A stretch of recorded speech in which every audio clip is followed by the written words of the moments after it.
अरे का हो हई टाइम देखत रुको बज गई कुछ भेंटी। अब रोज रोज राउर टाइम फॉलो तो ना होई।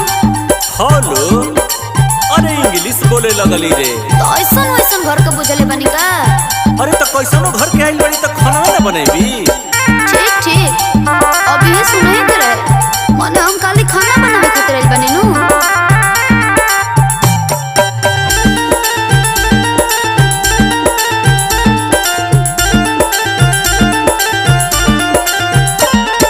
खाना ना बनाओगी देहना दबाओगी आई ससुराल का है कुछ तो बताओगी। कुछ समझ में आ रहा है? हमारा से बातें बातें मुंह चमकाओगी पता नहीं के धर्म का नहीं निभाओगी।